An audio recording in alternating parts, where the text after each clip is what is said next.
Single mom sat alone at a funeral. The Mafia boss said, "Let me hold your hand." The chapel smelled of lilies and judgment. Elena Marlowe sat in the last pew, a solitary island in a sea of dark suits and averted gazes. The air was thick with a cloying sweetness from the flowers choking the altar, and the heavy silence was broken only by the rustle of programs and the occasional theatrical sniffle from an aunt who hadn't spoken to her in 7 years. On her lap, her 6-year-old daughter, Sophie, fidgeted with the lace hem of her black dress. "Mommy," Sophie whispered, her small voice cutting through the organ's low drone. "Why is Aunt Clara looking at us like that?" Elena's hand instinctively tightened on Sophie's knee. "She's just sad, baby. Everyone is sad today."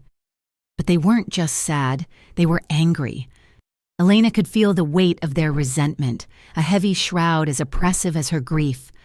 She was the family disgrace, the cautionary tale, the girl who got pregnant at 19, who ran off with a musician who left her 2 years later, who had the audacity to come back and raise a child alone.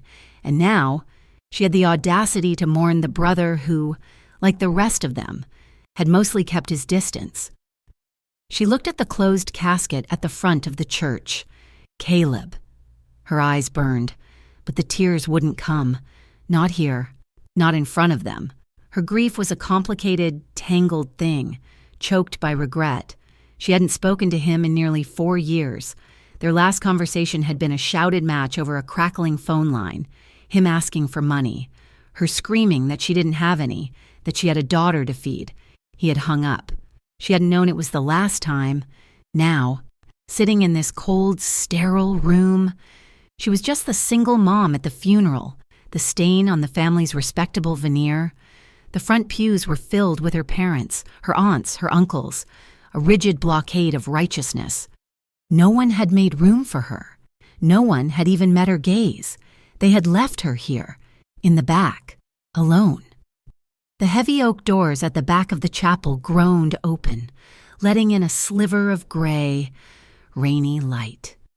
A man stepped inside.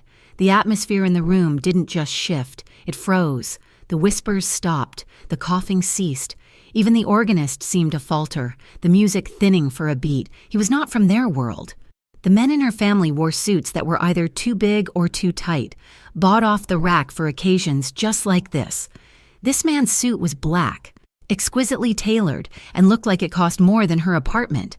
He was tall, with dark hair swept back from a face that looked carved from hard angles and shadows. He moved with a liquid, unnerving grace, his presence radiating a stillness that was more potent than any noise. He was elegant, he was dark, he was mysterious.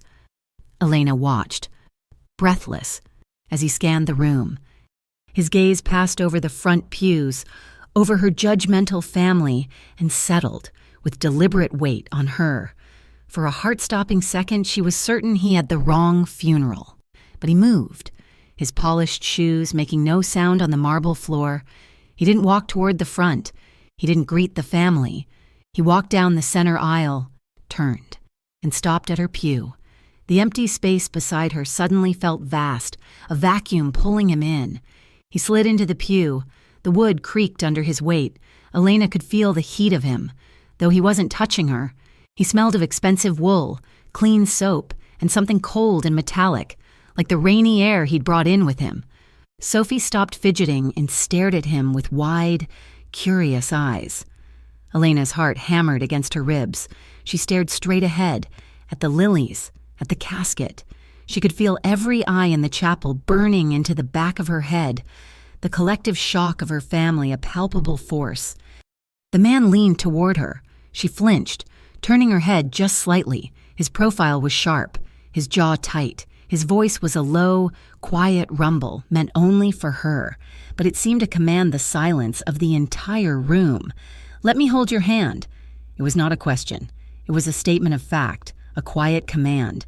Before she could process it, before she could even think to refuse, his hand was over hers. It was large, warm, and surprisingly steady.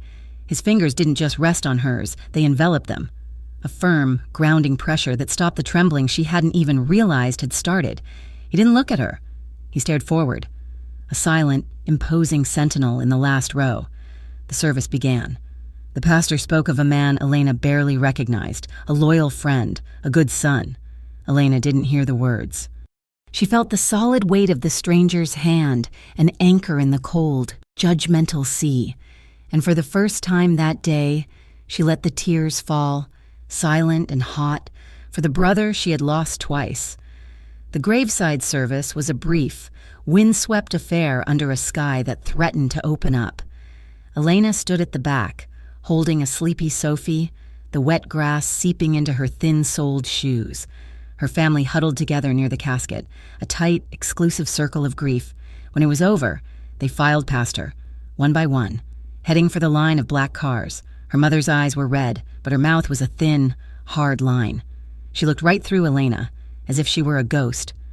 Elena waited until the last car pulled away, leaving her and Sophie alone by the freshly turned earth. "It's cold, Mommy. I know, baby, we'll go in a minute." A car door closed, softly, nearby. She turned. The man from the chapel was standing by a long, black sedan parked on the perimeter road. He was alone.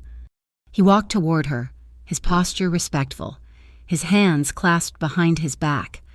Elena instinctively pulled Sophie closer. The comfort he had offered in the chapel had evaporated, replaced by the primal fear of a prey animal. The man was a predator. Her instincts screamed it. He stopped a respectful 5 feet away. "Mrs. Marlowe," he said. His voice was smoother now, without the chapel's acoustics. "It's Miss," she corrected, her voice tight. He nodded, a fractional dip of his head. "Miss Marlowe. My name is Dante Moretti. I wanted to offer my condolences personally." The name meant nothing to her. "Did you know Caleb?" "We worked together," he said. Elena frowned. "Caleb was a valet at the casino." Dante's expression didn't flicker. He also did some private work for my organization." "Organization?" "He was a good man," Dante continued, smoothly ignoring her question. "What I admired most about him was his loyalty. He was deeply loyal." That word again. It felt wrong. Caleb had been loyal to nothing, not to his family, not to himself. What had he been loyal to? "I don't understand," she said, blunt with confusion and grief. "Why were you at the funeral? Why did you sit with me?" "Because," Dante said, his dark eyes finally meeting hers. "No one should have to sit alone when they are saying goodbye." His gaze was intense, heavy. He wasn't just looking at her, he was seeing her, and the depth of that attention was both terrifying and intoxicating. "Mommy, you dropped Bun Bun." Sophie wriggled out of her arms and pointed at the ground. Her small, stuffed white rabbit had fallen into the mud, before Elena could even bend. Dante moved. He was surprisingly fast. He knelt, scooping up the toy. He didn't hand it back. He knelt on one knee in the wet grass, holding the soiled rabbit, and looked at Sophie. "He's a little dirty," Dante said, his voice softer than Elena would have thought possible. "But I think he's very brave." Sophie, who was usually shy to the point of silence around strangers, stepped forward. "His name is Bun Bun. He's my best friend. It's a pleasure to meet you." "Bun Bun," Dante said, addressing the rabbit with perfect seriousness. He used a pristine white handkerchief from his suit pocket to wipe the worst of the mud from the rabbit's white fur. Elena watched, stunned. Her daughter, her painfully shy child, giggled. "You're funny," Sophie declared. A small, almost imperceptible smile touched the corner of Dante's mouth. It transformed his face, making him look, for a split second, devastatingly human. He handed the rabbit back to Sophie, his large, manicured fingers brushing her small ones. "Thank you," Elena whispered, her throat tight. Dante rose to his full height, the hard, watchful expression returning. "You and your daughter should get out of this cold." He reached into his inner jacket pocket and produced a small, impossibly thick card. It was blank, save for a single string of 10 digits embossed in black. "This is my personal number," he said. He didn't offer the card. He gently took her free hand, the same one he had held in the chapel, and pressed the card into her palm, closing her fingers around it. "If you need anything, anything at all." He held her gaze for a moment longer, then nodded once. Miss Marlowe. Miss Sophie. He turned and walked back to his car, his movements economical and silent. The car started without a sound and pulled away, disappearing into the gray afternoon. Elena stood there for a long time, the cold seeping into her bones, her hand clutching the card so tightly the embossed numbers dug into her skin. Her daughter was wrong. He wasn't a nice man. He was the most dangerous man she had ever met. That night, the illusion of safety shattered completely. Elena had put Sophie to bed hours ago, after a dinner of macaroni and cheese they'd barely touched. The small, one-bedroom apartment was quiet. The only sounds the ticking of the kitchen clock and the rain against the glass. She had finally managed to fall into a fitful, shallow sleep around 11 o'clock, only to be jolted awake by a sound, a scrape, metal on metal. She lay frozen, her heart leaping into her throat. It came again. From the front door, someone was trying to get in. She slid out of bed, her feet landing silently on the cold floorboards. Her first thought was Sophie. She crept down the tiny hallway to the living room, which doubled as her bedroom. The flimsy deadbolt on the front door was rattling. A loud crack splintered the wood of the door jamb. Panic, cold and sharp, flooded her veins. She ran to Sophie's room. Her daughter was still asleep, curled around Bun Bun. Elena scooped her up, a bundle of warm limbs and sleepy murmurs. "Mommy, shh, baby, stay quiet." She backed into the corner of the room, fumbling for her phone on the nightstand. The front door crashed open, hitting the wall. Heavy footsteps entered the apartment. 2 sets, maybe 3. Elena clamped her hand over Sophie's mouth, her own breath held tight. She heard them moving, drawers being ripped open, the sound of her meager belongings being thrown to the floor. They weren't robbers. They were searching. She was dialing 911, her thumb shaking so badly she could barely hit the screen, when a shadow fell across Sophie's doorway. A man stood there, a dark silhouette against the hallway light. Elena screamed, a raw, terrified sound. The man grunted, surprised, and took a step in. "Just the kids' room." "Check it." Another voice barked from the living room. The man raised his hand. Elena squeezed her eyes shut, pulling Sophie behind her. "Hey, what the hell's going on?" A voice yelled from the hallway outside. It was her neighbor, Mr. Henderson. "Cops!" the man in the doorway yelled. He scrambled backward. "Let's go!" The footsteps thundered out of the apartment. A door slammed shut somewhere down the hall. Elena was left shaking, hyperventilating in the dark, clutching her now crying daughter. It took the police 40 minutes to arrive. 2 officers, looking bored and tired, walked through her ransacked apartment. They shined flashlights on the splintered doorframe. "Anything taken?" the older one asked. "Chewing gum." Elena looked around. The small television was still there. Her laptop was still on the kitchen counter. Her wallet was untouched on the coffee table. I don't think so," she stammered. "Probably junkies," the officer said, writing in his notepad. "Looking for a quick score. Got spooked." "They were searching," Elena insisted. "They pulled out all my drawers. They took a picture." The officer looked up. "A picture?" "From the mantel," she said, pointing. "A picture of my brother, Caleb." The officer sighed. "Ma'am, it was probably just in the way." "Look, we'll file a report. You should get that door fixed. Get a better deadbolt." They left. Elena was alone. The door wouldn't lock. The frame was destroyed. The rain was still falling. She was trembling. A deep, bone-chilling terror she couldn't control. They hadn't found what they were looking for. They would be back. She looked at the phone in her hand. The police were useless. Her family wouldn't answer. She had no one, except... She pulled the thick card from her jeans pocket. 10 digits, a lifeline. Her thumb hovered over the numbers. Calling him felt like making a deal with the devil. But the devil had been at the funeral. The devil had held her hand. The fear of not calling him was suddenly greater than the fear of calling him. She dialed. It rang once. Yes. Not a hello, but a sharp, immediate response. It's Elena Marlowe, from the funeral. Caleb's sister." A beat of silence. What's wrong? Someone broke in, she choked out, the tears finally coming. They broke my door. The police came. They left. But the door, it's broken. I have my daughter here. I don't know what to do. Where are you? His voice was cold, sharp, and all business. She gave him the address. Lock what's left of the door. If you can, move you and your daughter into the bathroom. Don't open it for anyone but me. How will I know it's... You'll know, he said, and the line went dead. She did as he said, barricading herself and Sophie in the small, windowless bathroom. She sat on the tile floor, Sophie in her lap, listening to every creak of the building. 7 minutes. That's all it took. She heard a car, a heavy engine idling, then cutting out.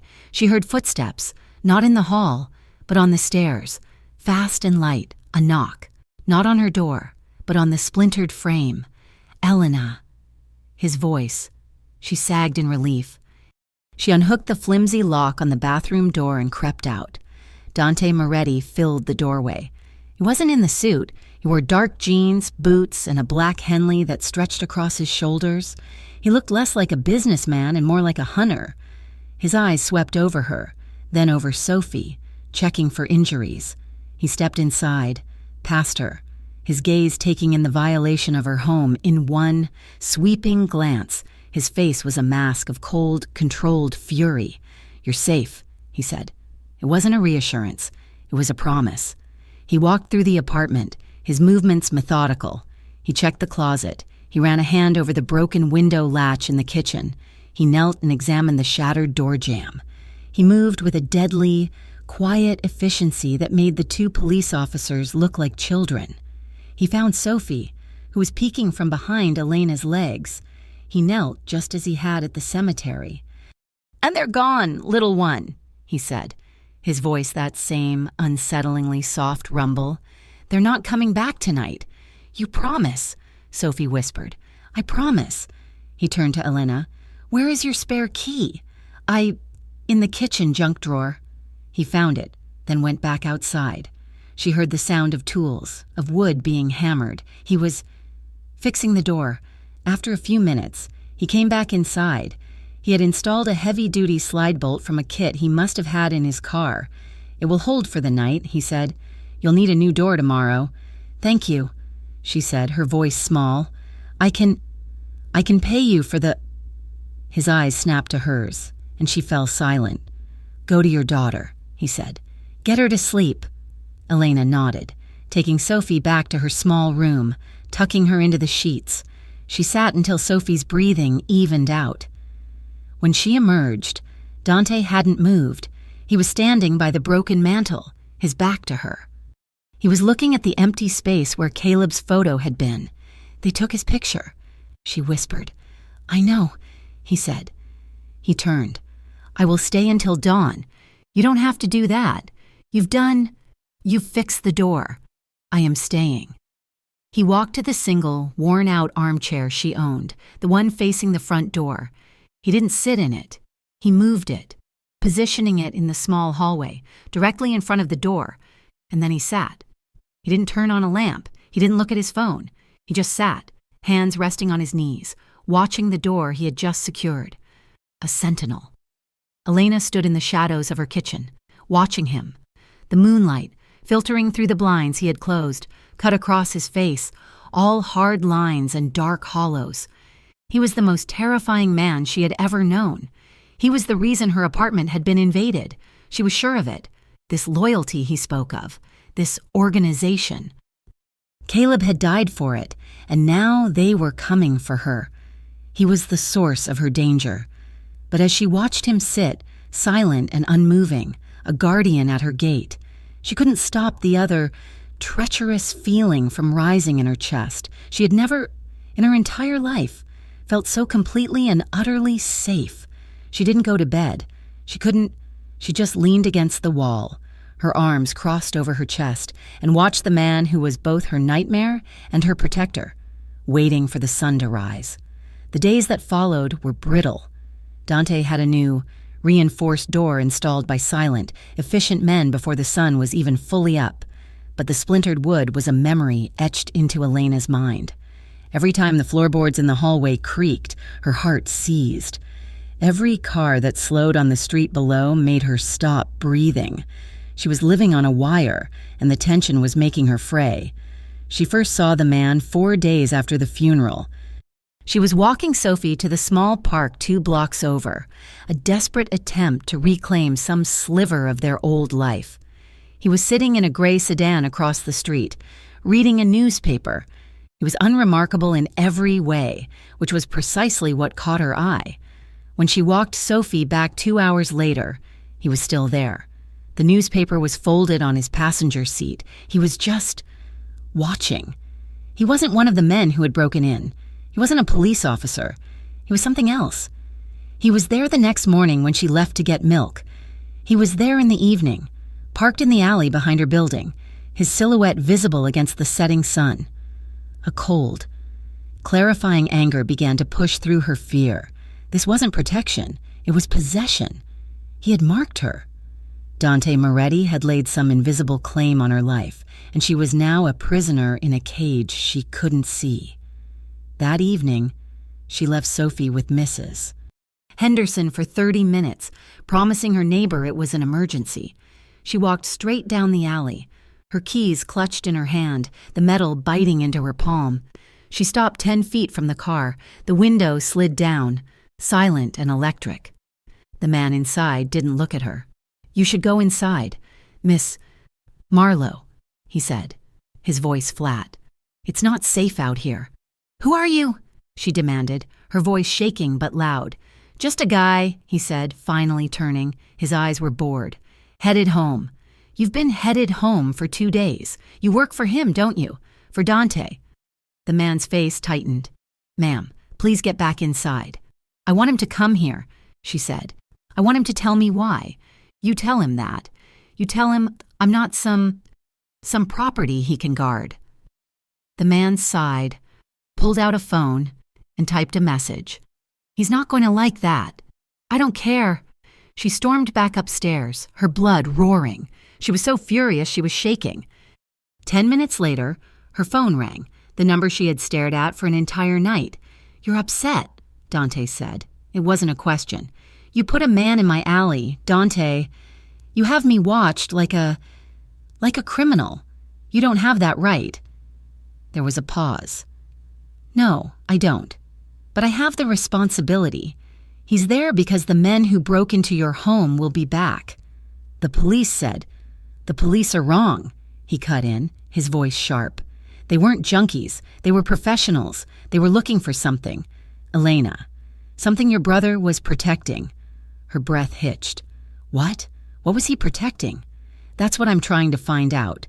They didn't find it, which means they still think you have it." The anger was draining away, replaced by the familiar, cold dread. Caleb and I, we didn't talk.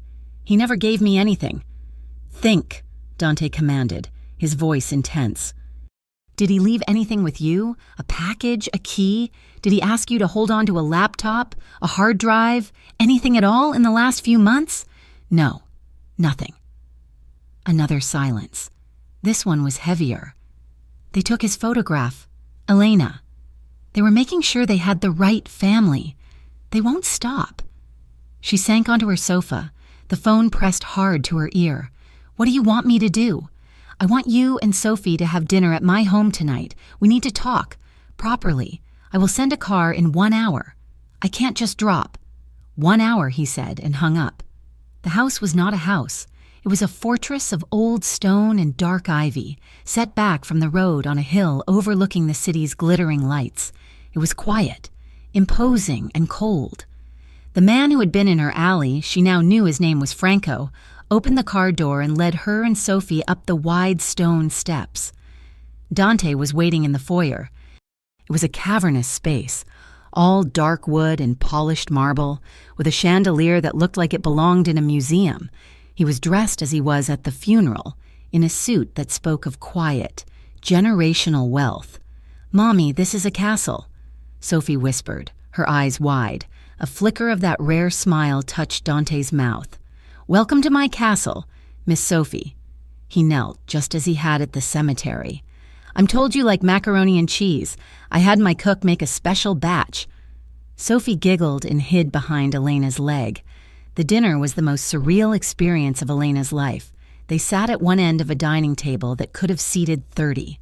The room was silent save for the clink of silverware on porcelain. Sophie, perched on a stack of leather-bound books so she could reach the table, happily ate her dinner. Elena pushed a piece of chicken around her plate, her stomach in knots. "Caleb was my most trusted courier," Dante said, his voice low in the vast room. He had barely touched his own food. A courier? He was a valet. That was his cover. He was smart. He was fast. He was loyal. There was that word again. Loyal to what? Dante? To this? She gestured at the opulent room, at the silent men who had opened the doors. What world was he in? Dante's eyes were hard. My world, and he was in trouble. He came to me 2 months ago. He said he had misplaced something, a ledger, something that belonged to me, but that our rivals would kill for. Rivals, she repeated, her blood running cold. I didn't believe him. I thought he was stealing from me. I was angry. I told him to find it, or not to come back. That was the last time I spoke to him. The guilt in the room was a tangible thing, settling over the table like a pall. He wasn't stealing? Elena whispered, a sudden, fierce certainty rising in her. He wouldn't. No, Dante said, his gaze dropping to his plate. He wasn't. He was hiding it. He knew they were close. He was trying to protect it, and then he was killed. A car accident. That's what the police said. It wasn't an accident. No, it was not. And now, those same rivals. A man named Marcus Vento believed Caleb passed the ledger to the only person he ever talked about. Me? The idea was ludicrous. He never talked about me. You were all he talked about, Dante said, his voice raw. His sister, who was raising a kid on her own, the sister he was so proud of, the sister he had to get back to. Elena's eyes burned, the brother she thought had forgotten her. I don't have it, she insisted, her voice breaking. I have nothing. But they don't believe that, Dante said. And they will not stop. Not until they have the ledger or they are certain you don't. Why are we looking at the books? Sophie suddenly piped up. She had finished her dinner and slid off her makeshift booster seat, wandering over to a massive, built-in bookshelf. These books are boring. Sophie, baby, come back here, Elena said, trying to pull her from her thoughts. This book is boring, Sophie announced, pulling a heavy, leather-bound volume from a low shelf. It doesn't have any pictures. Uncle Caleb's magic book has pictures. Elena froze. Every muscle in her body went tight. Dante's head snapped up. His entire demeanor, which had been heavy with remorse, vanished. He became a predator, perfectly still, his focus absolute. What did you say? Sophie? Dante's voice was a whisper, but it echoed in the silence. My magic book, Sophie said, dropping the heavy volume with a thud. Uncle Caleb gave it to me. Dante's dark eyes locked onto Elena's. They were no longer remorseful. They were blazing. What is she talking about? It's nothing, Elena said, her heart hammering. It's a toy, a sketchbook. He gave it to her months ago. Before everything. Where is it? At home, in her backpack. What does it look like? It's just a blank notebook, Elena explained, frustrated. The kind you buy at an art store. He used to draw in it for her, little sketches, maps for treasure hunts, buildings, and just scribbles. He called them his coded sketches. It was a game they played. Dante stood up so fast his chair scraped against the marble floor, the sound like a gunshot in the quiet room. He looked at Franco, who was standing by the door. Get the car. He looked back at Elena. We're going back to your apartment, now. An hour later, Sophie was asleep in her own bed, clutching Bun Bun. The apartment was quiet again, but the air was electric. The notebook sat on the kitchen table. It was exactly as Elena had described, a simple, black, hardcover sketchbook. Most of the pages were blank, but interspersed were pages of Caleb's drawings. They were intricate, precise. One page showed what looked like the floor plan of a warehouse. Another was a series of arrows and numbers. Another was just a sketch of a waterfront, but with specific buildings circled. They meant nothing to her. To Dante, they were the Dead Sea Scrolls. He traced a drawing of a pier with his finger, his face pale with concentration. He wasn't a courier, Dante murmured. He was my archivist. He knew everything, where the money was, where the weapons were moved. He mapped it. He mapped my entire organization. He did this for you? He did this to protect it, Dante said. And when he knew Vento was closing in, he hid it. Not in a vault, not in a bank. He hid it with the one person no one would ever think to look. He hid it in a 6-year-old's backpack. Elena sank onto a kitchen chair. He endangered my daughter. He put this target on her back. He was trying to protect you, Dante said, looking up at her. His eyes were dark, filled with an emotion she couldn't name. He was giving you a life insurance policy. If Vento got to him, this book was his leverage. It's not just a map. It's a bomb. It could destroy Vento. It could destroy me. He closed the book, and he gave it to you. The weight of it was crushing. Her brother hadn't just been a valet. He had been a player in a game she couldn't comprehend. A game that had gotten him killed. A game that had her and her daughter as the new centerpiece. Tears of anger and grief and sheer, overwhelming terror began to fall. She wasn't just crying, she was unraveling. I can't, she choked out, burying her face in her hands. I can't do this. I'm just a mom. I can't. She felt him move. He didn't sit. He knelt in front of her chair, so his eyes were level with hers. He didn't touch her. Not yet. Yes, you can, he said, his voice low and fierce. You've been raising her alone, fighting off a world that turned its back on you. You're the strongest person I've ever met. Elena. She looked up at him, her vision blurred by tears. How do you know that? Because your brother told me. He reached up, his hand hesitant. He didn't wipe her tears. He simply rested his large, warm hand on the side of her face, his thumb stroking the curve of her jaw. His touch was not forceful, not possessive. It was respectful, cautious. He's the reason, Dante said, his voice barely a whisper. He's the reason I was at the funeral. I was coming to find you, to apologize, to tell you I was wrong about him. Dante, she breathed. The air between them was thick, charged with the revelations of the night, with the shared grief, with the undeniable, terrifying pull that had been there since the chapel. She was afraid of him, of his world, of the danger he represented. But in this moment, he was the only solid thing in her universe.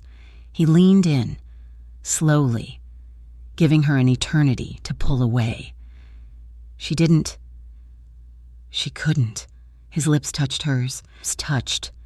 It was not a kiss of passion, not a kiss of demand. It was a kiss that asked a question. It was slow and tender and deeply, achingly sad. It was a kiss of shared solitude, of two people who had been alone in the back pew of their lives for too long. His lips were firm and warm, and they tasted of the expensive wine he'd had at dinner, and of regret. She felt a jolt, a profound, emotional connection that went deeper than skin. It was terrifying. She broke it off, pulling back so fast she almost hit the wall. She put her hands up, a barrier between them. I can't, she whispered, her voice trembling. It's too much. My brother is dead. Men are chasing me. You're... I know, he said. He didn't try to close the distance. He stood up, stepping back, giving her the space she craved. His expression was unreadable, but his hands were clenched at his sides. I can't be this person, she said, more to herself than to him. I can't be the woman who kisses a mafia boss in her kitchen while her daughter sleeps in the next room. I see you, Elena, he said, his voice quiet, and I understand. He took a step toward the door, then paused. I'll wait. What? I'll wait, he repeated, looking over his shoulder, until you're ready. But I'm not leaving you alone. He left, and she was left shaking in her kitchen, the feeling of his lips still burning on hers. The next day, the fragile bubble of their new reality burst. Dante's men were no longer discreet. Franco, the man from the alley, was parked directly in front of her building, in plain daylight. Another man was at the end of the block. Elena tried to maintain a routine. She had to. She took Sophie to the park, the same walk they always did, acutely aware of the gray sedan following them at a safe distance. It was on the walk home that it happened. They were half a block from her apartment. A black sedan she didn't recognize, with windows so dark she couldn't see inside, turned the corner. It slowed. Elena's hand tightened on Sophie's. "Walk faster, baby!" The car kept pace. Franco's car, which had been behind them, was now blocked by a garbage truck. The black sedan sped up, its engine roaring, and swerved toward the curb. Toward them. Elena screamed, pulling Sophie against her, stumbling back against a brick wall. The car's door was opening, a man starting to get out. A screech of tires tore through the air. Franco's gray sedan, having mounted the curb and driven on the sidewalk to get around the truck, slammed into the black car's side, a violent, crunching impact of metal on metal. It wasn't a T-bone. It was an intercept, a deliberate block. The black car's engine screamed as the driver threw it in reverse, tires smoking, and sped backward down the street, disappearing around the corner. Franco was out of his car before the dust settled. His face was white. He ran to Elena, ignoring the dented fender of his own car. "Miss Marlowe, are you okay? Is the girl okay?" Elena was hyperventilating, her entire body locked, clutching Sophie so tightly her daughter was crying. "Get in the car," Franco said, his voice urgent. He didn't wait for an answer. He picked up Sophie himself, unclipped his radio from his belt, and shouted into it. "Code 7, Vento is on her. I repeat, Vento is on her. I'm taking them to the house." He bundled them into the back of the car, jumped in the front, and sped away from the curb. Elena looked back at her small, quiet street, at her apartment building. She knew, with a sickening certainty, that she would never be going home again. The tension had finally snapped. The safe house was a lie. It was called a house. It looked like a house, but it was a prison made of rustic wood and expensive, shatterproof glass. It was nestled in the hills, 40 minutes outside the city, surrounded by a dense forest of pine and oak. There was no alley to watch, no neighbors to hear a scream, just trees, a high-tech fence Elena couldn't see, and Dante's men, who materialized from the woods like ghosts. Dante did not stay. He brought them there, walked the perimeter with Franco, and then left, his black sedan disappearing down the long gravel driveway. Elena and Sophie were left in the care of a quiet, older couple, Maria and Sal. They cooked, they cleaned, they smiled, and they never, ever left the main house. For the first 3 days, Elena vibrated with a useless, frantic energy. She had lost her job. Dante had arranged for an extended paid leave of absence. She had lost her home. All her belongings had been put in storage, except for a few suitcases of clothes and toys. She had lost her independence. She was a bird in a beautiful, wood-paneled cage. She spent her time pacing the wide plank floors, watching Sophie draw at a kitchen table that was larger than her entire old living room. She was terrified. She was grateful. And she was furious. The emotions warred within her, leaving her exhausted and raw. Dante returned on the 4th day. He arrived not in a suit, but in jeans and a dark gray Henley. Much as he had the night of the break-in, he didn't knock. He simply walked in, his presence immediately shrinking the spacious living room. "Mommy, Dante's here," Sophie yelled, scrambling down from her chair and running to him. Elena's heart stalled. Sophie launched herself at him, wrapping her small arms around his leg. Elena waited for the awkward pat on the head, the stiff, uncomfortable rejection. Instead, Dante put a hand on Sophie's hair, his large fingers gently stroking her head. He looked down, and that brief, rare smile touched his mouth. "Hello, Miss Sophie. Did you keep an eye on the place for me?" "Uh-huh. I saw a deer. It was in the yard, and Maria made cookies." "Good," he said, his voice a low rumble. "A perimeter patrol and a supply check. You're a natural."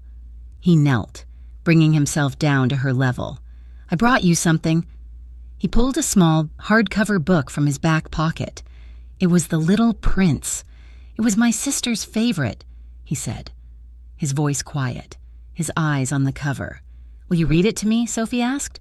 "Later," Elena cut in, her voice sharper than she intended. "Dante is busy. He's here to talk to me." Dante's gaze lifted, meeting hers. The softness was gone, replaced by that unreadable, watchful stillness. "I can be here for both." And he was. He spent an hour sitting on the floor with Sophie, reading the story, his deep voice patiently explaining the drawings of the boa constrictor and the elephant. Elena watched from the kitchen, a dish rag clutched in her hand, her heart a tangled mess of confusion. He was a killer. He was a mafia boss. He was the man who had brought this storm into her life, and he was on her floor, patiently explaining stars and volcanoes to her fatherless child. She saw the man who had held her hand at the funeral, the protector. She hated how much her body, her treacherous, lonely heart, responded to the sight. That night, a storm rolled in. It wasn't a city storm, muffled by buildings. It was a wild, country storm. The wind howled, and the rain lashed against the house in sheets. The power flickered twice, then went out, leaving the house lit only by the crackle of the fireplace and the emergency lanterns that clicked on in the hallways. Maria and Sal had retired to their quarters. Sophie was fast asleep, clutching Bun Bun, untroubled by the wind. Elena was in the living room, curled on the sofa, a blanket over her knees, watching the trees bend and sway in the flashes of lightning. "It's safe," a voice said from the darkness. She jumped, a small cry escaping her. Dante was standing in the doorway, a shadow against the dim emergency light. She hadn't heard him approach. "The windows are reinforced," he said, walking into the room. "The storm can't get in.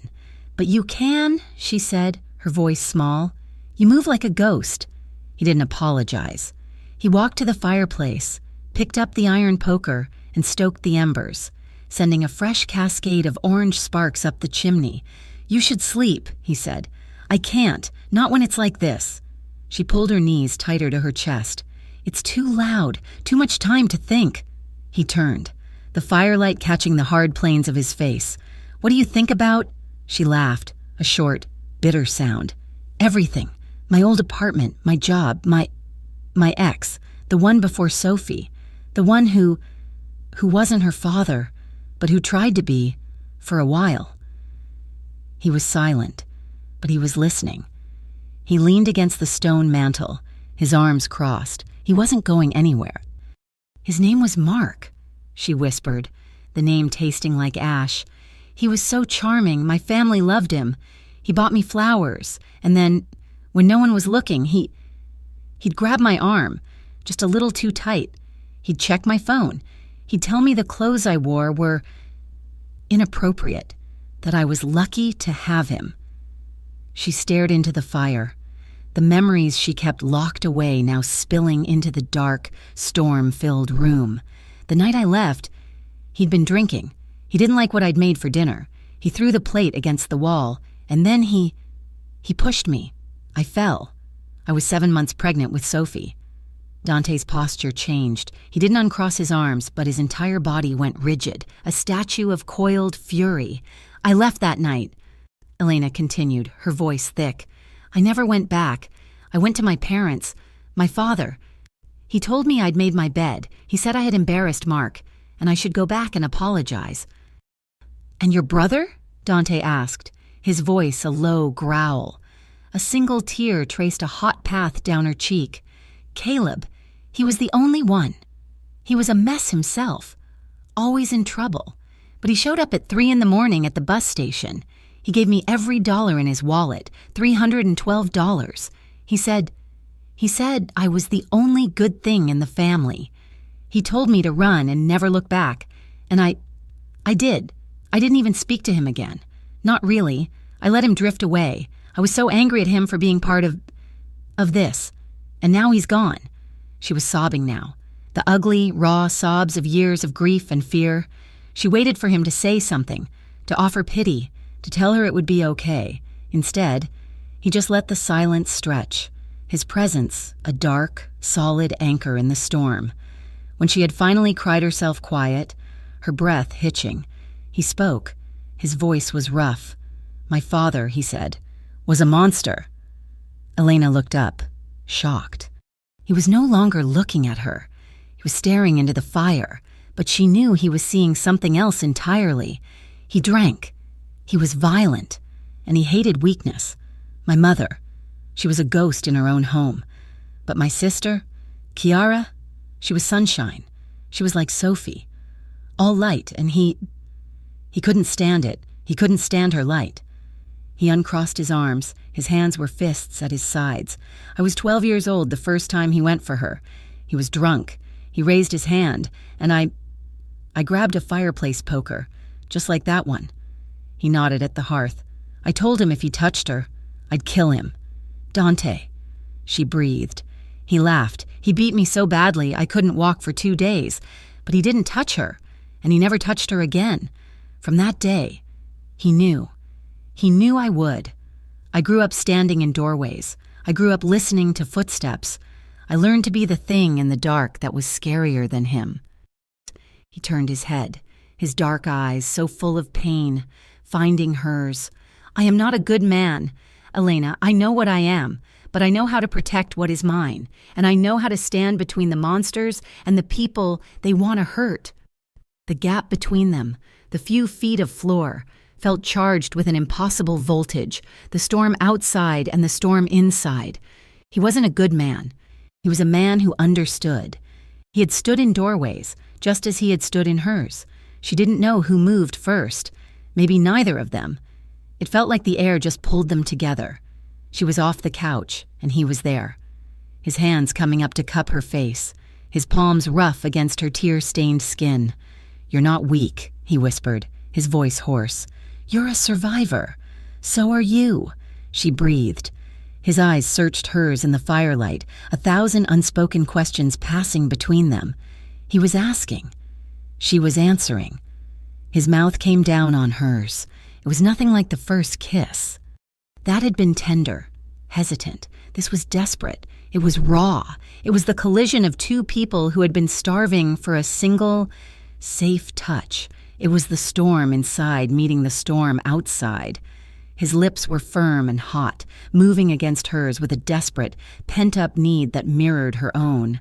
She tasted the rain on him, the smoke from the fire, the salt of her own tears. Her hands, which had been at her sides, flew up, tangling in the thick hair at the nape of his neck, pulling him closer. He groaned, a low, animal sound in his chest, and his arms wrapped around her.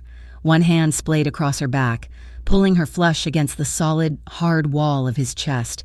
The other slid down, settling on her waist, his grip possessive, grounding. He broke the kiss, but only to press his forehead against hers, his breath coming in ragged gasps. "Elena," he breathed, like a prayer. "Don't stop," she whispered. It was all the permission he needed. He lifted her, his arms sliding under her legs as if she weighed nothing, and carried her from the room. He didn't take her to her bed. He took her to the master suite, which had been empty until now. He laid her on the cool, dark sheets, the fire in his own hearth, the only light in the room. He followed her down, not crushing her, but caging her, his body a solid, warm presence above her. "I'm not him," he said, his voice a raw vow, his eyes boring into hers. "I will not hurt you. I know," she said. The night was slow and intimate and charged with an emotional current so strong it left her breathless. It was not a night of frantic lust. It was a night of discovery. It was his hands, calloused and strong, learning the shape of her. It was her fingers, trembling, tracing the old, thin scar she found along his ribs. It was a slow, deliberate shedding of armor, piece by piece. He kissed her neck, her collarbone, the curve of her shoulder, his lips worshipful, leaving trails of fire in their wake. And when they finally came together, it was a quiet, profound joining, a silent promise in the heart of the storm. It was a release, a surrender, and for one long, perfect night, a feeling of absolute, unassailable safety. Elena woke to the smell of rain-washed pine and the heavy weight of Dante's arm across her waist. It was morning. The storm had passed, leaving the world outside scrubbed clean and silent. She was warm. She was safe. She had never felt this way before. She turned slowly, not wanting to wake him. He was on his back, his face unguarded in sleep. He looked younger. He looked peaceful. Then, the cold, hard light of day crept in. What had she done? She had slept with the man who was the source of her danger. She had given herself to him. She slid from the bed, pulling the sheet with her. She found her clothes, dressed quickly, and fled the room. She found Sophie in the kitchen, already dressed, happily coloring in a book at the table. Maria was humming and making pancakes. "Mommy, I'm hungry." "Me too, baby." She sat, her mind reeling. She felt like a different person. She looked at her daughter, and a sudden, sharp memory hit her. "Sophie," she said, her voice strained. "Where's your backpack?" "In my room. Why?" "The notebook? The magic book Caleb gave you? Is it in there?" "Uh-huh." Elena's heart was pounding. She went to Sophie's room. The backpack was on the floor. She unzipped the main compartment, her hands shaking. She pulled out a coloring book, a handful of crayons, and Bun Bun. There it was, tucked in the front pocket. The black sketchbook. She had forgotten it. In the chaos of the move, she had packed it without a second thought, and Dante had been so consumed by the near abduction that he hadn't asked about it again. She brought it to the kitchen table. Just as Dante walked in, he had showered. He wore fresh jeans and a black t-shirt. His hair was damp. His eyes found hers. And for a second, the warmth of the night was there. Then he saw the book on the table. The warmth vanished. He was the boss again. "You found it," he said. "It was in her bag the whole time," Elena said, her voice numb. He sat, pulling the book toward him. He opened it, his face a mask of concentration. He turned past the first few sketches. Then he stopped. He was looking at the drawing of the waterfront.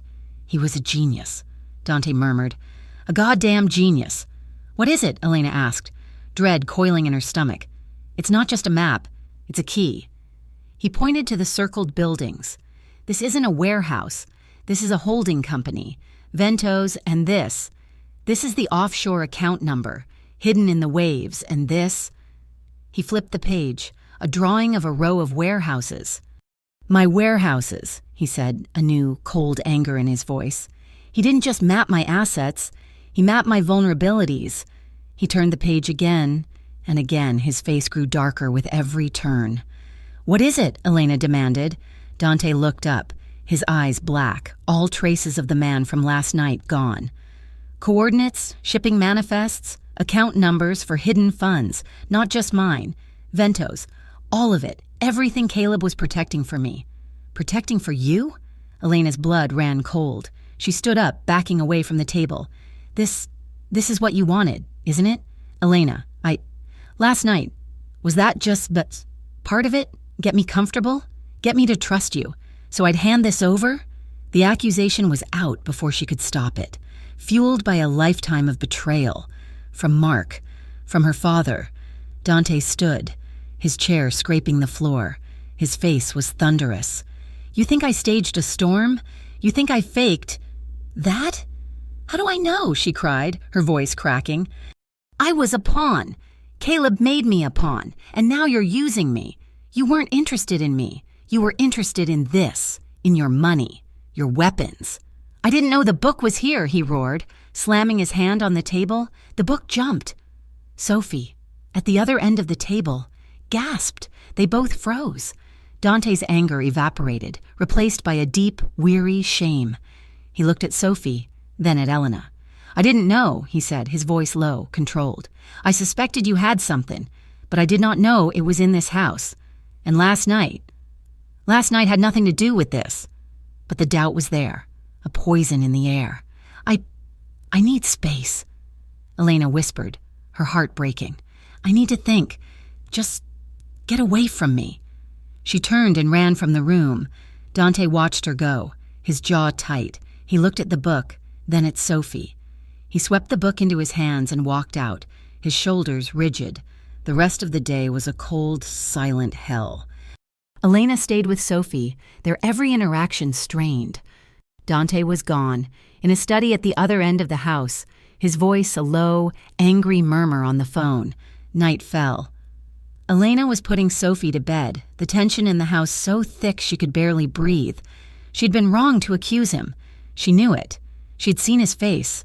But she had been so hurt, so terrified. "Mommy?" Sophie whispered from her bed. "Is Dante mad at us?"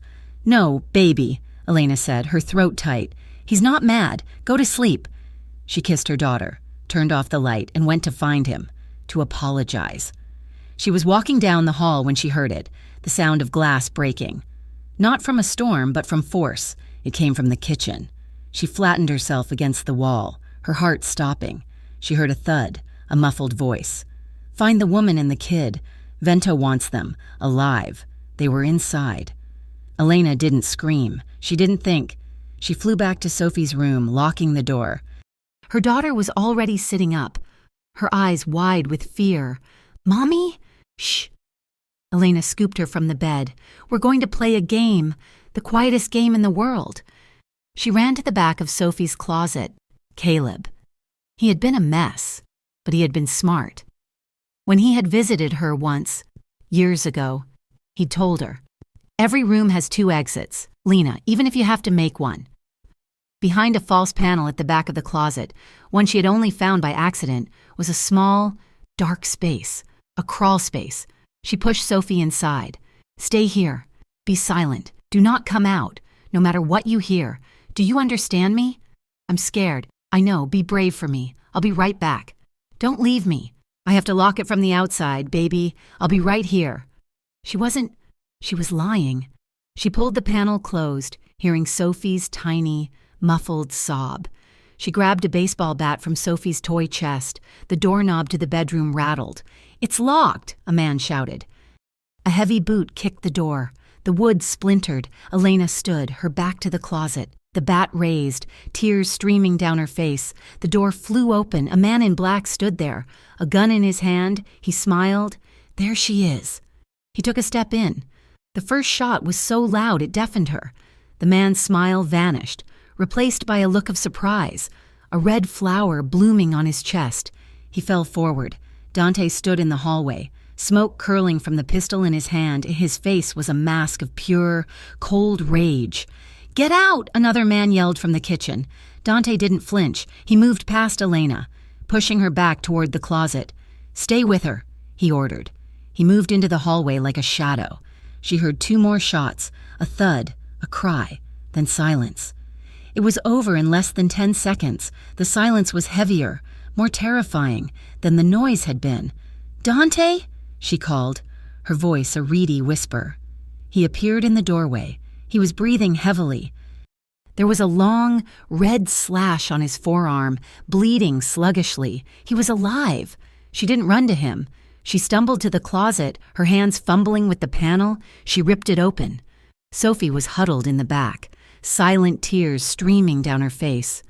Elena pulled her out, holding her, burying her face in her daughter's hair, her whole body shaking in violent, uncontrollable spasms. Dante was there. He knelt, his gun on the floor, and put his good arm around both of them, pulling them against his chest. Elena looked up, her eyes meeting his, the shame, the guilt, the relief. It was so overwhelming she couldn't breathe. I'm sorry," she sobbed, the words torn from her. I'm so sorry." "Shh," he said, his voice rough, his hand coming up to cradle the back of her head. "I know. I've got you. I'm not going anywhere. You're safe. You're both safe." She sobbed into his chest, clutching her daughter, clutching her protector, the shame of her doubt as sharp as the terror she had just felt. He had been right. The monsters were real, and he was the only one standing in the doorway. The breach at the safe house was a violation. The move to the estate was an indoctrination. Dante's home, the castle Sophie had marveled at, was not a home. It was a command center. The wide marble foyer Elena remembered from that first tense dinner was now populated by men.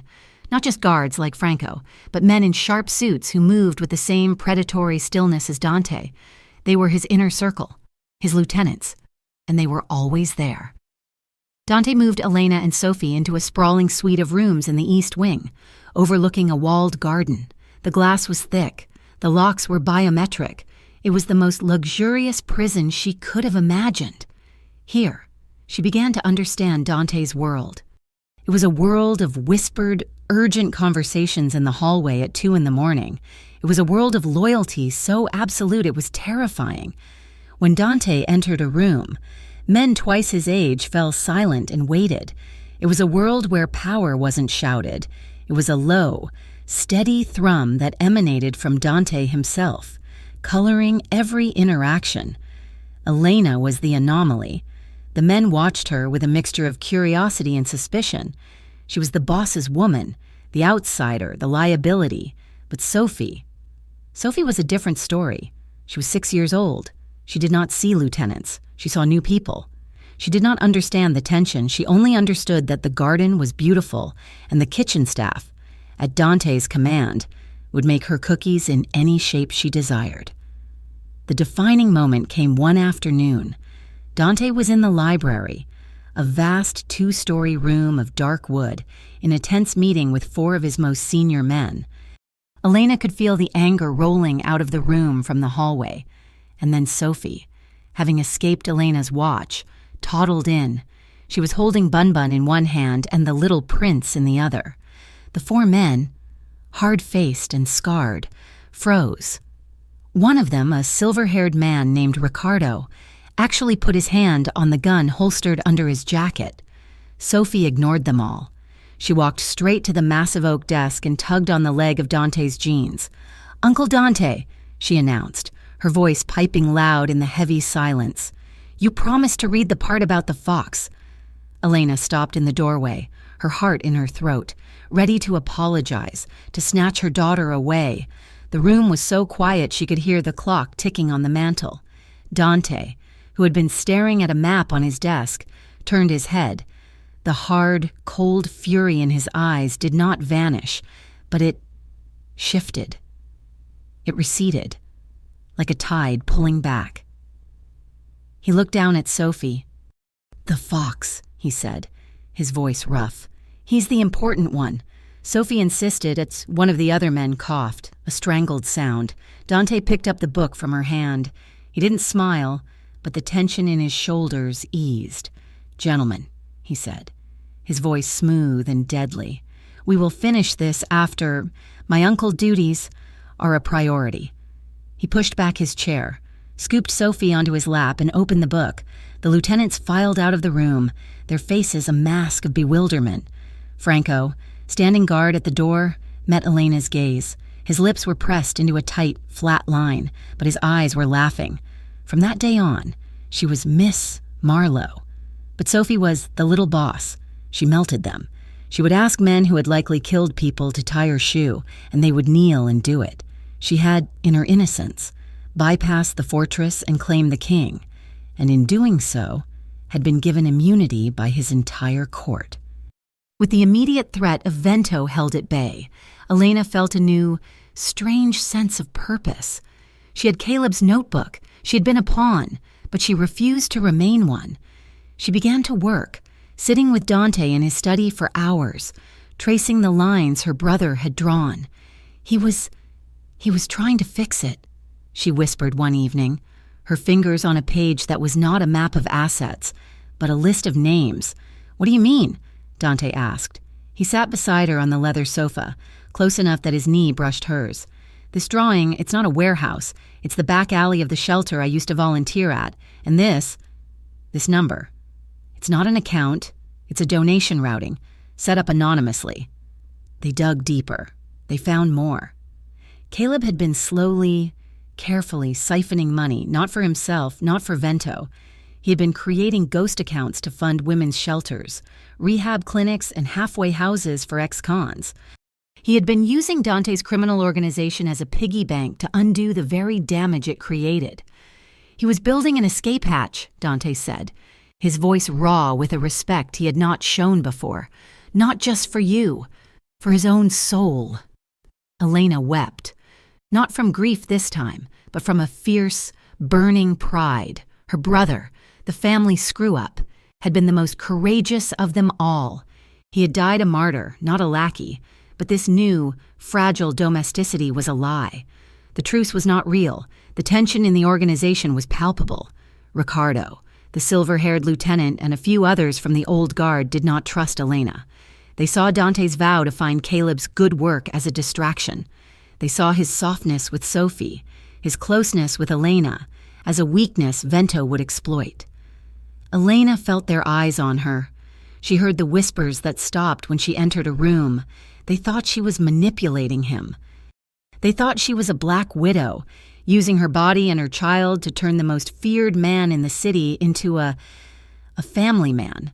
They were not entirely wrong. He was changing, and the change was making them vulnerable. The proof came on a sunny Tuesday. Elena was in the walled garden with Sophie. It was the one place she felt truly safe. The walls were 15 feet high, covered in ivy and guards. Franco, among them, patrolled the perimeter. Sophie was hiding behind a large stone urn, and Elena was pretending to look for her. Where? Oh, where? Could my Sophie... A sound, sharp and clear like a giant whip crack, echoed through the garden. A puff of stone dust exploded from the urn Sophie was hiding behind, exactly where her head had been 1 second earlier. Elena didn't even have time to scream. Franco's voice was a roar. "Sniper, get down! Get her down!" He was already moving, tackling Elena and Sophie, pulling them both behind a thick stone bench. Another crack, and a bullet screamed off the stone where they had just been. Men were shouting. Alarms blared across the estate. Elena, her ears ringing, was crushed under Franco's body, her arms wrapped so tightly around Sophie she was afraid she'd break her. Dante was there in less than a minute. He wasn't wearing a suit. He was wearing body armor. His face was not the face of the man who read The Little Prince. It was the face of the man who had sat in her hallway, a killer. "Is she hit?" he barked, his eyes scanning them, frantic. "No," Franco said, rolling off. "We're clear." It came from the woods, east. "Get them inside. Lock it down. I want a perimeter sweep. Find him." Dante snarled. "And bring him to me." He pulled Elena to her feet. She was shaking so violently she couldn't stand. He swept Sophie into his arms, his body a shield, and all but dragged Elena back into the house. He didn't stop until they were in the master suite, the doors locked, the heavy curtains drawn. Sophie was crying, a terrified, silent wail. "It's okay," Dante said, his voice strained, his hands checking Sophie for injuries he might have missed. "You're okay. You're safe." Elena just stood in the middle of the room, her body frozen, her mind replaying that puff of stone dust. Dante turned to her, his face a mask of cold, lethal rage she had never seen directed at her. "He's done," Dante said, his voice a low, terrifying growl. "Marcus Vento, he's done." "What are you doing?" she whispered, seeing him check the ammo in a pistol he'd pulled from a hidden drawer. "I am ending this. I am going to war." "No," the word was torn from her. "No more killing. Dante, look at me. This isn't... You can't just... kill him." He laughed. It was a cold, sharp, ugly sound. "Elena, you were in the garden. He tried to kill our daughter. Our daughter." The words hit her harder than the bullet. "And killing him will bring her back," she cried, finding her voice. "It won't. It will just make you him. It will make you the monster. Dante, don't do this. Don't do it. For me. Please." He stopped. He walked toward her, his face terrible in its stillness. He put his hand on her cheek, his thumb hard against her skin. "You don't understand," he said, his voice soft, but more dangerous than his roar. "You're asking me not to kill for your sake. I don't kill for your sake. I kill to keep you and Sophie safe. That's the only reason." He shook his head. "My world doesn't allow for second chances. Elena, he aimed at my family. He doesn't get to live." He turned and walked to the door. "If you do this," she whispered, her voice breaking, "the man who reads to my daughter, he'll be gone, and he'll never come back." He paused, his hand on the doorknob, his back to her. "He was never really here," he said, and left the room. locking her inside. She spent the next 8 hours in a hell of her own making. She could hear the house operating, a low, angry buzz of activity. Men were gathering, cars were arriving and leaving. He was gathering his army. He was going to war, and he might not come back. Or worse, he might come back as the man she had begged him not to be. He came to her late, past midnight. She was in his study. She had picked the lock on her door with a hairpin, a stupid trick she had learned as a teenager, and had come here, to the center of his power, to wait. He walked in, smelling of the cold night air and gun oil. He looked surprised to see her. He looked exhausted. "It's done," he said. "The preparations. We move at dawn." She didn't get up from his chair. "I'm terrified," she whispered. His face softened. The warlord was gone, replaced by the man who had held her hand in the chapel. "I've tripled the guards. You're safe here. Vento can't—" "I'm not terrified of Vento," she said, standing. "I'm terrified of losing you. I'm terrified you'll go, and you won't come back. Or I'm terrified you'll come back, and I won't know you. I can't lose you, Dante." The confession hung in the air, raw and desperate. He crossed the room in 2 strides. He didn't kiss her. He just pulled her against him, his arms wrapping around her like steel bands, and buried his face in her hair. "I'm so sorry," he murmured, his voice thick. "I'm so sorry I brought this to you. Just be here," she pleaded, her hands fisting in his shirt. "Right now. Be here with me." His control snapped, his mouth came down on hers, and it was nothing like their first, tender kisses. It was desperate. It was aching. It was a raw, bruising, emotional claiming. It was the kiss of a man who was leaving for war, and a woman who was terrified he was right, that his world had no second chances. His hands were in her hair, tilting her head back. Her fingers were digging into his shoulders, trying to anchor him to her, to the moment. It was a kiss that tasted of fear and salt, and a love so profound it hurt. It was a silent, desperate plea from both of them. "Don't leave me. Come back to me. Stay." He broke the kiss, only to lift her, his mouth trailing fire down her neck. She didn't protest. She clung. This was not about passion, it was about survival. It was about feeling him, whole and alive, one last time. It was a desperate, aching, emotional collision, a futile attempt to hold back the dawn. Later, in the quiet darkness of his room, they lay tangled in the sheets. The adrenaline faded, leaving only a bone-deep weariness. Elena was tracing the scar on his ribs, the one she had found that night in the safe house. "When this is over," he said, his voice quiet in the darkness. "It's over." She propped herself up on her elbow, looking at his silhouette in the moonlight. "What?" "This life. Vento. All of it, when he's gone." "I'm done. I'm selling it, disbanding it, whatever it takes." She couldn't breathe. "Dante, you can't. This is your family. You," he said, his hand coming up to cup her face. "You and Sophie. You are my family. Caleb was right. He was trying to find a way out. I've just been too blind to see it." He kissed her, softly this time. "I'm leaving it. For you. A future." He was offering her a future. A real, normal, safe future. She laid her head on his chest, and for the first time, she let herself believe it. She let herself plan. A small house. A yard. Sophie in a normal school. A life. She cried silently into his chest, and he just held her, stroking her hair until the first gray light of dawn began to creep through the curtains. She woke, and she was alone. The bed was cold. Panic seized her. She sat up, clutching the sheet. It was morning. The house was quiet. Too quiet. She got up, pulling on Dante's shirt, and ran from the room. He was gone. The war had started. "Dante," she called, her voice echoing. She ran to Sophie's room, needing to hold her, to anchor herself. "Sophie, baby?" She opened the door. The room was bright, the curtains drawn. Sophie's bed was neatly made, but it was empty. "Sophie?" Elena's voice was sharp. "This isn't funny. Come out." She checked the bathroom. Empty. She checked the closet. Empty. A cold, sick dread, worse than the sniper's bullet, filled her veins. Franco, she screamed, running into the hall. Franco! He appeared at the top of the stairs, his face pale. Ma'am? Where is she? Where is Sophie? Was she with Maria? Did Dante take her? Franco's eyes went wide. She's not with you. He was already speaking into his radio, his voice hard. Lockdown! Lockdown now! The girl is not in her room! Find the girl! Alarms began to blare, the same sound from the day before. Elena's knees buckled. She slid down the wall, the world tilting, the sound of her own heartbeat roaring in her ears. Dante's entire operation, his men, his cars, his weapons, all of it, ground to an absolute halt. The war with Vento was over before it began. A new war had just been declared.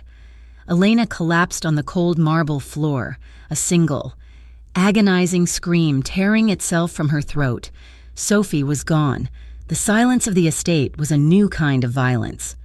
The alarms had been shut off, but the quiet that replaced them was wrong. It was a suffocating, heavy vacuum, thick with the absence of a 6-year-old girl. Elena was on the floor in the hallway, her back against the cold marble wall, her legs unable to hold her. She was not crying. She was beyond tears, frozen in a state of catatonic shock. Men moved around her, a whirlwind of quiet, lethal purpose. Franco was on the phone, his voice a low, furious growl. Ricardo was directing guards, locking down the perimeter. Dante had not moved for 3 minutes. He stood in the center of the foyer, his back to her, a statue of pure, controlled rage. The war with Vento was gone. This was not war. This was an extermination. The house phone, the one on the heavy oak console, rang. The sound was so obscene in the silence that Elena flinched. Every man in the foyer froze. Dante turned, his face a mask of pale, cold fury. He walked to the console, picked up the receiver, and pressed a button, putting the call on speaker for all of them, for her to hear. You have something of mine. Dante's voice was deathly calm. A laugh, oily and confident, filled the room. Marcus Vento, and you, Dante, have something of mine. Very interesting little book. It seems my men at the safe house were unsuccessful, but as it turns out, I found a better incentive. Mommy? The sound of Sophie's voice, small and terrified, crackled over the speaker. Elena's body seized. A strangled, inhuman sound tore itself from her throat. She scrambled to her feet, stumbling toward the phone. Sophie? Baby, I'm here, don't... Ah, Vento's voice oozed. The mother. Good, you're both listening. The trade is simple. The girl for the book. You have 1 hour to bring it to the old shipyard. Pier 12. Come alone. Dante, or the girl dies. And I will make it slow. The line clicked. The dial tone buzzed. Dante slammed the receiver down, the crack of the plastic echoing in the hall. Elena turned on him, her shock shattering, replaced by a raw, agonizing grief that was indistinguishable from rage. This is you, she screamed, her hands balled into fists. This is your fault. You and your world and your blood money. I brought her here to be safe. I let her call you uncle. You put this target on her back. She was hitting his chest, her blows weak, pathetic. You did this. You did this. Dante didn't flinch. He let her strike him, his face carved from ice. He let her fury break, her sobs finally coming, a storm of self-hatred and despair. It's my fault, she choked, collapsing against him. I trusted you. She's my baby. He has my baby. It's my fault. He wrapped his arms around her, his hold so tight it was almost painful. Pulling her against his chest, he held her, his hand cradling the back of her head until her sobs quieted into ragged, desperate gasps. Then, he set her away from him, his hands on her shoulders. His eyes were black, bottomless, and filled with a vow that was more terrifying than any threat. This is not your fault. Elena, it is mine. I let him get close. I let this happen. He tilted her chin up, forcing her to meet his gaze. I'm going to get her back. He said to come alone, she whispered, her voice broken. The book. I don't care about the book. He snarled. He looked past her, at his men, at Ricardo. You are not to give him that book. Even if I am dead, burn it first. Do you understand? Ricardo nodded, his face pale. Dante looked back at Elena. I am going to get our daughter, and if I do not bring her back... He kissed her forehead, a hard, brief press of his lips. I will die trying. He turned and walked away from her, shrugging off his suit jacket, tossing it to the floor. Franco, stay with her. Boss, you can't go alone, Franco protested. I'm not, Dante said, pulling his phone from his pocket. He wasn't calling his lieutenants. He was going dark. He walked into his study and shut the door. Elena was left in the hall, a prisoner in the fortress that had failed to protect its smallest, most important charge. For 2 hours, Elena was left alone with her guilt. Franco stood outside her door, a silent, miserable sentinel. Dante was gone. He had not taken his armored sedan. He had not taken Ricardo or the other suited men. He had assembled his old crew. She had seen them arrive. They did not come in expensive cars. They came in battered trucks and on motorcycles. They were not men in suits. They were men in leather and denim, with faces that were maps of old scars and bad decisions. They were the men from his most violent days, the men he had supposedly left behind when he became the boss. They were the butchers, not the strategists. They had gathered in the library, and when they emerged, they were a small, silent army, armed not with pistols, but with heavy-caliber rifles and shotguns. Dante was at their head, dressed in black cargo pants and a dark Henley, his body encased in the same tactical body armor he'd worn after the sniper attack. He had not looked at her. He had not said goodbye. He had simply left, his face a mask of cold purpose. He was going to burn the world down to get Sophie back. Elena retreated to Sophie's room. The silence was a physical weight. She could still smell her. The faint, sweet scent of baby shampoo and strawberry lip balm. She fell onto the small bed, burying her face in the pillow, and wept. She clutched Bun Bun, the small, floppy-eared rabbit that had been Sophie's constant companion. It was the only thing that felt real. She held it, rocking back and forth, her grief a raw, physical ache. She squeezed the rabbit, her fingers digging into the soft, plush body, and she felt something hard. She froze. Her hand went to the rabbit's torso, inside the stuffing. There was a lump, small, square, and metallic. Her fingers, fumbling and desperate, found a seam in the rabbit's back, one that was stitched with thicker, clumsier thread than the rest. She ripped it open. A small, thin, digital voice recorder fell out onto the comforter. Her blood ran cold. She stared at it. It was old. The kind a journalist might have used 10 years ago. Caleb. It had to be Caleb. He had given Sophie the notebook. He must have given her this, too, hiding it inside her favorite toy. Her thumb, shaking, found the play button, a hiss of static, and then his voice, her brother. Lena, if you're hearing this, I'm probably dead. I messed up. Lena, I messed up bad. His voice was a whisper, filled with a frantic, terrified energy. I tried to fix it. I tried to clean some of it, but he found out, Vento. He's not like Dante. He's a snake. Elena held the recorder to her ear, her heart hammering. I hid the book. Caleb's voice whispered. I put it with Sophie. I'm sorry. I know it's a burden, but it's insurance. Don't trust anyone, not even Dante's people. One of them, I'm sure of it. One of Dante's inner circle is on Vento's payroll. I heard them on a call. I couldn't get a name, but he's in deep. He's feeding Vento everything. A pause. A sound of a door opening in the background of the recording. He's coming, Lena. I love you. Protect the girl. Protect. The recording clicked off. Elena stared at the wall, the recorder clutched in her hand, the safe house breach, the sniper, the kidnapping. It wasn't a failure of security. It was a betrayal. It was an inside job. Dante was walking into an ambush. She flew from the room, the recorder in her hand. Franco. He was at the door, his hand on his gun. Miss Marlowe, you need to stay. He's walking into a trap, she screamed, shoving the recorder at him. Caleb, he left a message. One of Dante's men is working for Vento. They're ambushing him. Franco, they are going to kill him. Franco's face went white. He didn't question her. He didn't ask for proof. He grabbed his radio. "Boss, do you read me? Abort. It's an ambush. Do you read?" Only static. "They've got jammers." Franco swore, his professional calm shattering. "He's dark." "Where is he?" Elena demanded. "The shipyard, Pier 12. You have to take me. We have to warn him." "I can't." The boss said. "The boss is about to die," she shrieked. "Oh, get the car, Franco, or give me the keys. I'm going, with or without you." Franco looked at her, at the raw, desperate fury in her eyes. He made a choice. "Stay behind me. Don't speak. And if I tell you to run, you run." He was already moving, pulling her down the hall, toward the garage.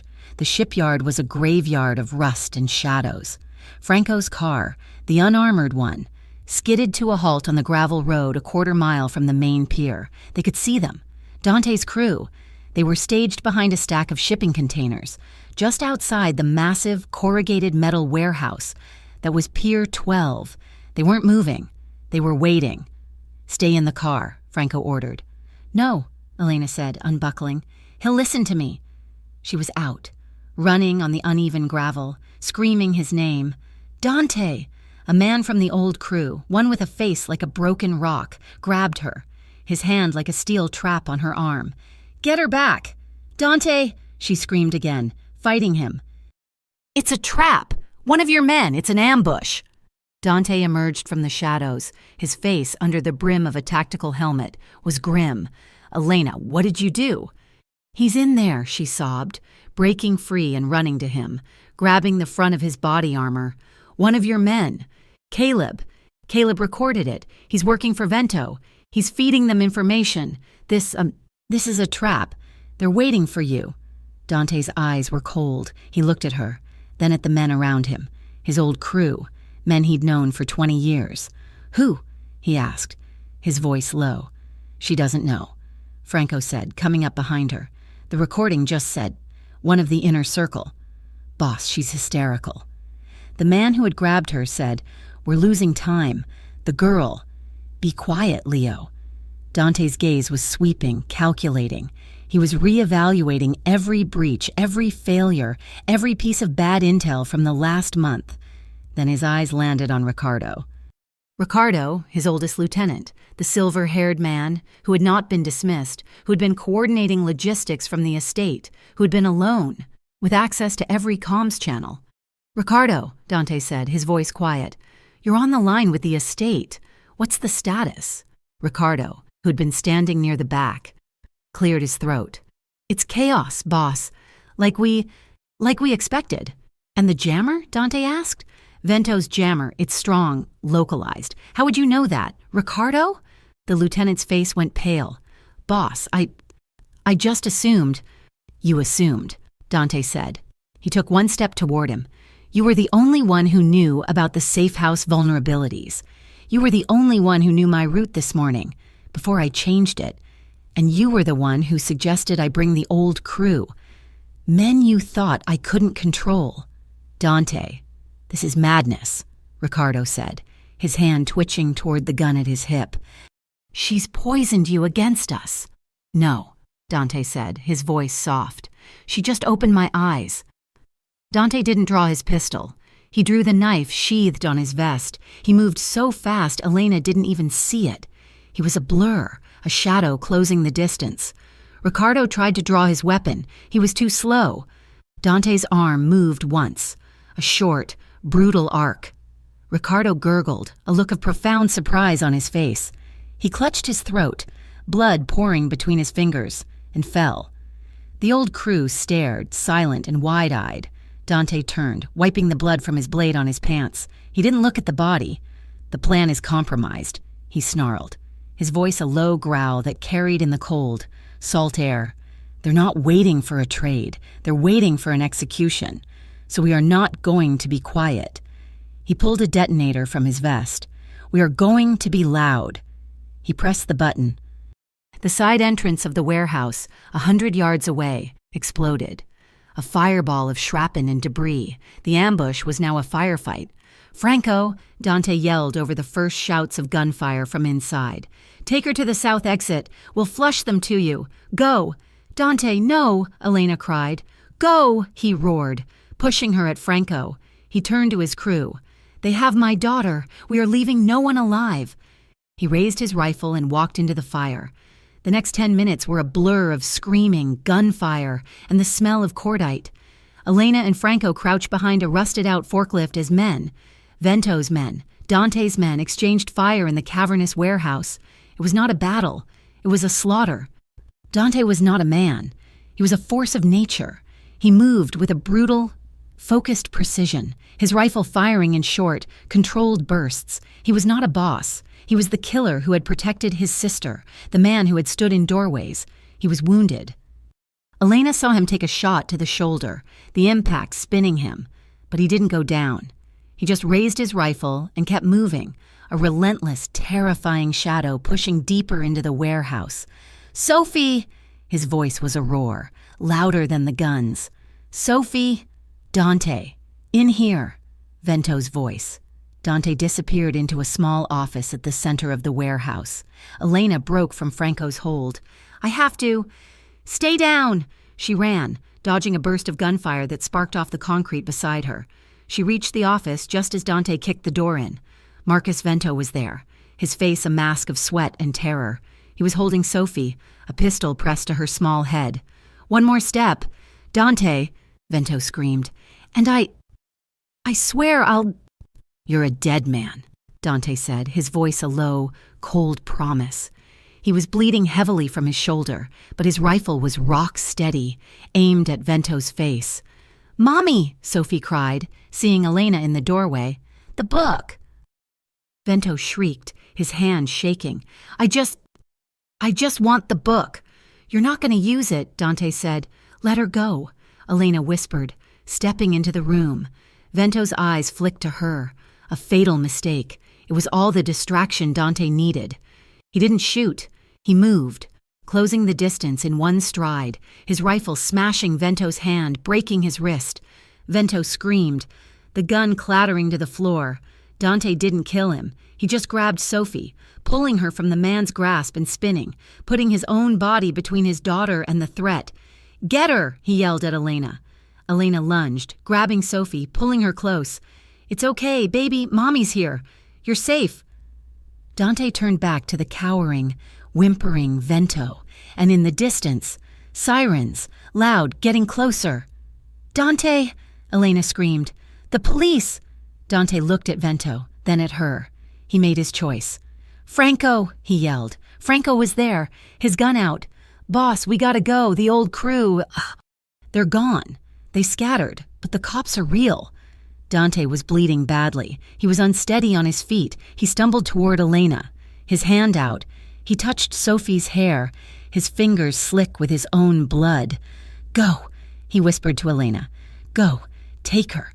"I'm not leaving you," she cried, grabbing his arm. "The police," Franco said, his voice urgent. "They're here." Red and blue lights washed over the shipyard, cutting through the smoke. "You have to go," Elena said. They'll arrest you." "Boss," Franco said, "now." Dante looked at her, his eyes filled with a universe of pain and regret. He was the man she had feared, the killer, the monster, and he had just saved her world. "I love you." He breathed. He was gone. Franco and another of his men grabbed him, dragging him toward a dark maintenance tunnel, disappearing into the earth just as the first police car skidded to a stop. Elena was left standing in the doorway, clutching her crying daughter, the notebook still safe in her pocket. She was alone, covered in smoke and blood, the sirens wailing as the entire world she had been dragged into collapsed around her. She was in a hospital, not as a patient but as a witness, a victim. Sophie had been checked. She was fine, miraculously, perfectly fine. She was asleep now, on the small hospital bed, clutching Bun Bun. Elena just sat, a coarse wool blanket draped over her shoulders. Staring at the wall, he was gone. A nurse, a kind woman with tired eyes, touched her arm. "Ma'am, you're shaken. Can I get you some water?" Elena just nodded. When the nurse left, she felt something in her hand. She was clutching something. It was small and damp and stiff. She uncurled her fingers. It was a piece of paper, folded into a tiny square. It was stained dark. Blood. His blood. He must have pressed it into her hand in that last frantic second. She unfolded it, her fingers trembling. It was a note, written in a strong, dark script. "I'll find you again when I've earned the right." She looked at her sleeping daughter, then at the promise in her hand. She brought the bloodied note to her lips, and for the first time since her daughter had been taken, Elena Marlowe wept for herself. 2 months, 61 days, a lifetime. The new apartment smelled of fresh paint and cheap, pine-scented cleaner. It was on the 3rd floor of a nondescript brick building in a city whose name she had picked off a map. There was a park across the street, a grocery store on the corner. It was relentlessly, beautifully, normal. She was Anne Thomas. Sophie was Chloe. The names were bland, colorless, a coat of paint over the vibrant, terrified people they had been. Sophie, in the way of a 6-year-old, had adapted. She was a small, resilient flower, capable of blooming in any soil. She had found the park. She had made a friend. She did not seem to remember the gunfire, the smoke, the terror. She only remembered that Dante had saved her and that he had gone away. For Elena, this was both a mercy and a torment. Elena lived in the waiting room. Her life was a series of quiet, protective rituals. She checked the locks 3 times before bed. She memorized the face of every person in the grocery store. She did not have a phone. She paid for everything in cash, the cash Franco had silently, respectfully, pressed into her hand at the bus station 2 days after the shipyard, a thick envelope and a single gruff order to disappear for his sake. She was a ghost, but ghosts have their own obsessions. She often looked at the objects on her dresser, the only true things she owned. A small, faded photograph of Caleb, his arms slung around her shoulders. From a time so long ago they were both still children, and beside it, a small, folded piece of paper, stiff and dark with his blood. "I'll find you again when I've earned the right." Caleb, Dante, and herself. 3 people bound together by loyalty, pain, and a protection that had cost all of them everything. Caleb had given his life, Dante had given his empire, and she had given her heart, and now lived in the empty space it had left behind. She did not know if he was alive or dead. The news had been full of it for a week, the implosion of the Moretti organization, the arrest of Marcus Vento, who had been found weeping in his own office, his wrist shattered, the power vacuum, the infighting, but of Dante, not a word. He had vanished, just as he'd promised. She was safe. Sophie was safe. She should have been happy, but the quiet was so loud. It was a Tuesday evening. She was giving Sophie a bath. The small bathroom filled with steam and the scent of lavender soap, the sound of happy, splashing water, and then a knock, not a sharp, authoritative rap, not the heavy fist of a cop or a threat. It was a quiet, hesitant knock, 3 short, soft taps. Elena's blood turned to ice. Every nerve in her body screamed. She stood up slowly, her heart a cold, heavy stone in her chest. "Mommy?" Sophie asked, her voice small. "Who is it?" "Stay in the tub, baby," Elena whispered, her voice a reedy, thin sound. Don't make a sound." She crept from the bathroom, her bare feet silent on the cheap laminate floor. She grabbed the baseball bat she kept by the door, the one she had bought for a neighborhood league she had no intention of joining. She moved to the door, her breath held tight. She looked through the peephole. The hallway was empty.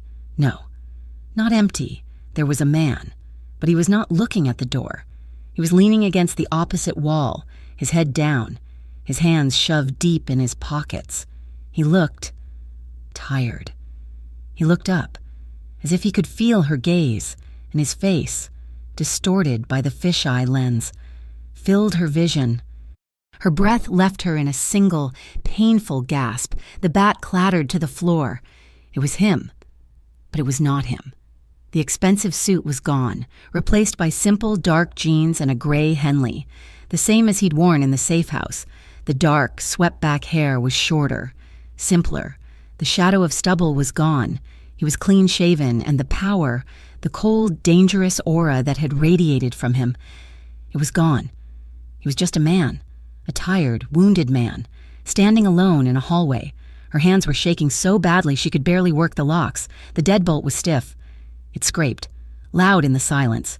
She pulled the door open. Dante Moretti stood 5 feet away, but it felt like a mile. His eyes met hers, and the intensity she remembered was still there, but it was raw now, unguarded. He had been a fortress. Now, she could see the man inside. He didn't move. He didn't speak. He just looked at her, his gaze a desperate, hungry, apologetic thing. He was thinner. There were new, fine lines around his eyes. He had suffered. "You're real," she whispered, her voice breaking. I wasn't sure you'd be here," he said, his voice rough, unused. I checked. The bus station, Franco. He told me the state. How?" she choked out. "How did you find you?" He shook his head. "It didn't matter where you went. Elena, I would have found you. Are you?" She looked past him, down the empty, sterile hallway. Are you alone?" "Yes," he said. He took a single, hesitant step forward. "There's no one. There's nothing left. No guards. No organization. I don't understand. I did what I promised," he said, his voice quiet but fierce. "It's gone. I'm done. I sold it. I gave it away. I burned the parts that wouldn't sell. I took every dollar that he'd marked. Every bit of good he was trying to do. I funded it. All of it. The shelters. The clinics. It's done." He took another step. He was close enough now that she could smell him. Not expensive wool and metal. Just soap. Clean. Simple soap. "It took 2 months," he said, his voice dropping to a raw whisper. "To tear it all down. To make sure no one would ever come looking for you again, to make sure you were free of it, free of me." Tears were streaming down her face, hot and silent. He had done it. He had actually done it. He had given up an empire, a legacy, a world of power, to keep his promise. She started, but she couldn't speak. "I'm not him anymore. Elena," he said, his eyes pleading. "I'm not the boss. I'm not anything. I'm just—" She didn't let him finish. She crossed the last 2 feet of floor, her hands coming up to his chest. She could feel his heart, hammering, a frantic, human rhythm beneath her palms. He was real. He was warm. He was here. "You were always mine," she whispered, her voice thick with all the love and rage and terror of the last few months.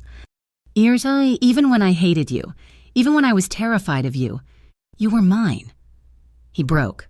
The control that had defined him for a lifetime. It shattered. A ragged sound, like a sob, tore from his chest. His hands came up, not to hold her, but to frame her face, his thumbs wiping at her tears, his own eyes wet. "Elena," he breathed, his forehead pressing against hers. "You're done," she said, her voice a vow. "You're done." He kissed her. It was not the desperate, passionate, aching kiss of the study. It was not the tender, hesitant kiss of the kitchen. This kiss was a reunion. It was slow. It was tearful. It was a release.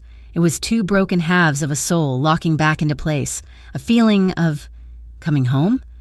His lips were soft, hesitant at first, and then he was kissing her, deeply, holding nothing back, and she was kissing him back. It was not passion. It was love. It was the taste of salt and promise and a future she had not dared to dream of. It was the kiss of 2 survivors who had finally found safe harbor. "Mommy, is that Uncle Dante?" A small voice cut through the spell. They broke apart, but he did not let her go. He kept one arm wrapped around her waist, anchoring her to him. Sophie stood in the doorway of the bathroom, wrapped in a bright yellow, duck-covered towel, her hair damp and spiked. She was rubbing her eyes. She looked at Elena, then she looked at the man holding her. Her face lit up. a sunrise after a long, dark night. "Uncle Dante!" She ran, a blur of yellow towel and damp feet, and launched herself at his legs, wrapping her small arms around his knees as tightly as she could. "You came back!" she shouted, her voice muffled by his jeans. "You came back!" Elena watched, her heart so full it ached. Dante's hand, which had been stroking Elena's back, went still. He looked down at the small girl clinging to him. He was trembling. He let go of Elena, and he knelt. He knelt on the cheap laminate floor of the apartment, bringing himself down to her level. He was no longer a boss, no longer a killer, no longer a legend. He was just a man, on his knees, in front of the two people who had become his entire world. He put his hands on Sophie's small, damp shoulders, and his eyes were wet. The man who had faced down snipers and armies, the man who had torn down an empire, was crying, silently. "Hello, Miss Sophie," he said, his voice thick, unrecognizable. Sophie beamed, her small, gap-toothed smile a weapon more powerful than any gun. She put her small hands on his cheeks, the way he had once done for her mother. "Are you staying forever now?" she asked. Her question simple, direct, and holding the weight of all of their futures. "Are you staying with us?" Dante looked at her, his heart in his eyes. He did not look at Elena. He just looked at her daughter, their daughter. "If your mom says yes," he whispered, his voice breaking. He turned his head, his gaze finding Elena's. He was holding his breath. He had offered her everything. He had laid his entire, broken, redeemed soul at her feet. He was waiting. Elena looked at the man on his knees. She looked at the child who was his, in every way that mattered. She looked at the open doorway, and the empty hallway, and the new life that was, for the first time, not a waiting room, but a home. She didn't have to speak. She just nodded, a single, slow, tearful nod. Yes, the final scene did not fade. It settled. The light from the setting sun was warm, orange, and peaceful. The sounds from the street below were just life. Cars, people talking, a dog barking on the small, worn-out sofa. The three of them sat. Sophie was in the middle, tucked under Dante's arm, her head resting on his chest. Elena was pressed against his other side, her legs tangled with his, her head on his shoulder, in his hands. He held the black sketchbook, Caleb's notebook. It was no longer a bomb. It was no longer a ledger. It was a storybook. "He was a good drawer," Sophie murmured, her finger tracing one of the intricate, coded sketches of a warehouse. "Yes, he was," Dante said, his voice a low, warm rumble in her ear. "He was a very, very smart man." "He was my brother," Elena said, her voice soft, her heart aching with a pride that had finally replaced the grief. Dante turned the page. He was not reading the codes. He was just remembering. The story was over. The violence, the fear, the blood. It was all a lifetime ago. This was the redemption. This was the quiet, hopeful note. This was the brother who had saved them all, and the boss who had given up the world to be a father. This was the single mom who had been shunned, and who had found the only family she had ever truly needed. This was them, together, starting over. Thank you so much for listening to our story. Single mom sat alone at a funeral. The Mafia boss said, "Let me hold your hand." We are so grateful you joined us. We would love to know where you are listening from, so please drop a comment and say hello. For more stories that are dark, dangerous, and deeply romantic, please be sure to subscribe to Mafia Romance Stories.